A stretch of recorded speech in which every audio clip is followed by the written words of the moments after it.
नमस्कार। साहित्य तक के बुक कैफ़े के एक दिन एक किताब में मैं जयप्रकाश पांडे आपका स्वागत करता हूँ और आज मैं एक कहानी संग्रह के साथ उपस्थित हूँ जिसका नाम है चोट और रचनाकार हैं चंदन पांडे। चंदन पांडे हमारे समय के चर्चित और लोकप्रिय कथाकार हैं। उनका जन्म 9 अगस्त 1982 को देवरिया में हुआ, उत्तर प्रदेश में। उनके 3 कहानी संग्रह प्रकाशित हो चुके हैं जिनका शीर्षक है भूलना, इश्क फरेब और जंक्शन। 2 उपन्यास वैधानिक गल्प और कीर्तिगान ये भी प्रकाशित होने के बाद काफ़ी लोकप्रिय रहे। इन कृतियों का अनुवाद अंग्रेजी, पंजाबी में हो चुका है। कई पुरस्कार उन्हें मिल चुके हैं और उनकी कहानियों की विशेषता यह है कि वे जो बदलता सामाजिक परिवेश है, जो मानवीय, पारिवारिक, सामाजिक संबंध हैं, उनके समीकरणों को बेहद निर्मम तटस्थता के साथ परखते हैं। और ये जो बारीकी है, ये जो सूक्ष्मता है चंदन पांडे की, वह इस कदर घायल करती है संवेदनशील मन को पढ़ते समय कि आपको कई बार इस बात का शक होता है कि हम किस तरह के समाज की, किस तरह के परिवार की, किस तरह के संबंधों की कल्पना करते हैं या उन्हें गढ़ते हैं। मनुष्य का स्वार्थ क्या इतना क्रूर हो सकता है, इतना निर्मम हो सकता है? हमारा समाज और परिवार, हमारी संवेदनाएं इतनी भोथरी हो सकती हैं कि अपनों का ही खून अपने स्वार्थ के लिए कर पाती हैं। कोई लेखक इतनी सूक्ष्मता और उतनी ही तीक्ष्णता से अगर अपने समय के इन संबंधों की बारीकियों को उधेड़ सकता है तो चंदन पांडे की कहानियाँ, कम से कम इस संग्रह की कहानियाँ इस बात की गवाह हैं। चोट शीर्षक संभवतः उन्होंने इसीलिए दिया होगा क्योंकि वह इस संग्रह की पहली कहानी है, लेकिन उनकी हर कहानी लगभग इसी त्वरा के साथ इसमें उपस्थित है। जो कहानियाँ इसमें हैं, इस संग्रह में 7 कहानियाँ हैं चंदन की, जिनका शीर्षक है चोट, दूब की वर्णमाला, गांठ, पितृपक्ष, शुभ कामना का शव, कथा युक्ति का अपराध बोध, तय तो यही हुआ था। मैं इसमें से एक कहानी शुभकामना का शव का थोड़ा सा उल्लेख करूंगा, सार संक्षेप में बताऊंगा। हालांकि आप जब इन कहानियों को पढ़ेंगे तभी उनके भाव को, उनके शिल्प को, उनकी शैली को, उनकी भाषा को और उसकी संवेदना को समझ पाएंगे। लेकिन हर कहानी उतने ही तीखेपन को लिए हुए, उतनी ही तीक्ष्णता को लिए हुए है। लेकिन शुभकामना का शव कहानी इस तरह से शुरू होती है कि एक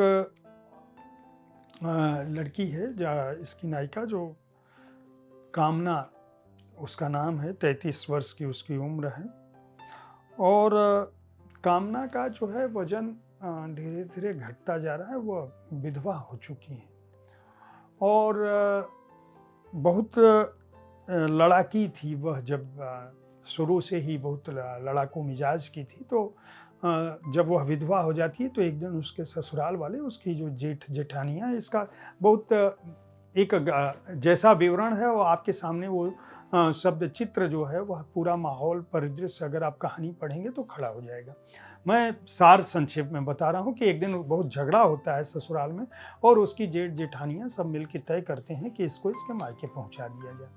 जब वह मायके जाती है तो वहाँ पे उसके भाई और भौजाइयाँ होती हैं।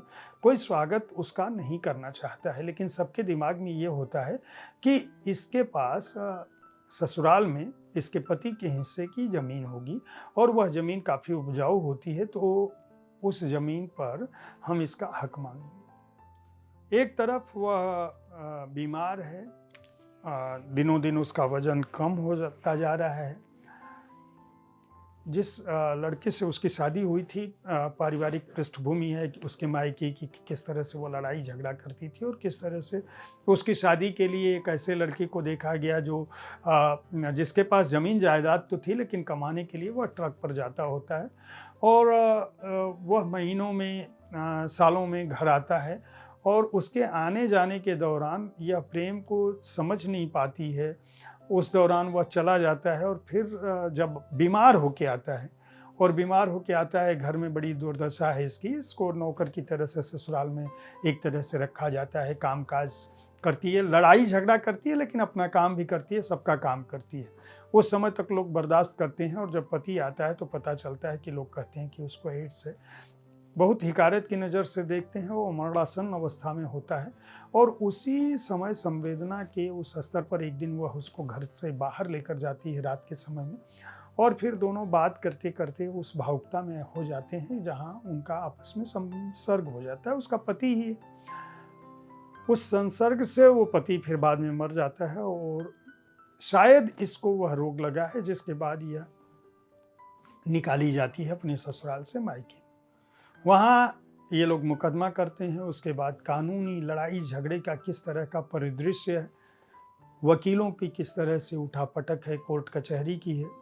ससुराल वाले उसको ले जाना चाहते हैं ताकि ज़मीन पर कब्जा रख सके। मायके वाले इसलिए रखना चाहते हैं कि ससुराल की ज़मीन उनके हिस्से आ जाएगी और एक दिन ऐसा आता है कि बीमारी में यह मर जाती है तो इसके 100 पर अधिकार को लेकर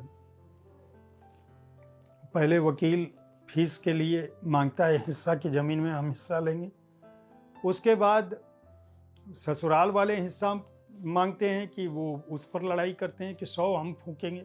वकील कहता है जो 100 पर कब्जा होगा वही उसका मुकदमा मजबूत होगा।